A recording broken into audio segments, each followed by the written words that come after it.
নিজের কষ্টে অর্জিত অর্থ জমা রেখে এখন সেই টাকা তুলতে এসে নানা হয়রানির শিকার হচ্ছেন ব্যাংকের গ্রাহকরা। অ্যাকাউন্টে লাখ টাকা থাকলেও 2 থেকে 5 হাজার টাকা নিতেই গ্রাহককে অনুরোধ করছে দুর্বল ব্যাংকগুলো। এমন বাস্তবতায় সম্প্রতি 5টি শরিয়া ভিত্তিক দুর্বল ব্যাংককে মার্জার বা একীভূতকরণের শুনানি শেষ করেছে বাংলাদেশ ব্যাংক। এতে ইউনিয়ন, ফার্স্ট সিকিউরিটি ও গ্লোবাল ইসলামী ব্যাংক মার্জার হতে সম্মত। তবে এক্সিম ও সোশ্যাল ইসলামী ব্যাংক আপত্তি জানিয়ে দ্বারস্থ হয়েছে উচ্চ আদালতের।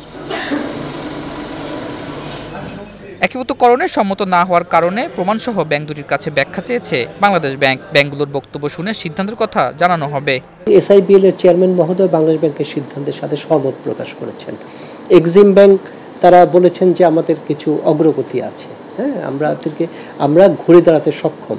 তো বাংলাদেশ ব্যাংক বলেছে যে আমরা এই বক্তব্যের সপক্ষে আমাদের কাছে ডকুমেন্ট এবং প্রয়োজনীয় ব্যাখ্যা প্রেরণ করেন, আমরা দেখি। এটা ওই ব্যাংকের হাতে উপর নির্ভর করে। তারা বলছে দ্রুততম সময়ের মধ্যেই আমাদের কাছে দিবে। তাদের উত্তরটা পাওয়া গেলে বাংলাদেশ ব্যাংক সেটা অ্যানালাইসিস করবে। তবে আর মিটিং হবে না ফার্দার কারোর সাথে। দুর্বল ব্যাংক একীভূতকরণ হলে আর্থিক খাতে সরকারের নেওয়া উদ্যোগ ইতিবাচক উদাহরণ হয়ে থাকবে বলে মনে করছেন অর্থনীতিবিদরা। এতে ফিরবে আস্থা। বাংলাদেশ ব্যাংক অনেকটা ডিটারমাইন্ড যে আসলে এই একীভূতটা হবে। এখন এই বিষয়ে আর একটু আলাপ আলোচনা দরকার। বিশেষ করে যে বাংলাদেশ ব্যাংকে তো সিদ্ধান্ত নিয়েছে, এটা ভালো।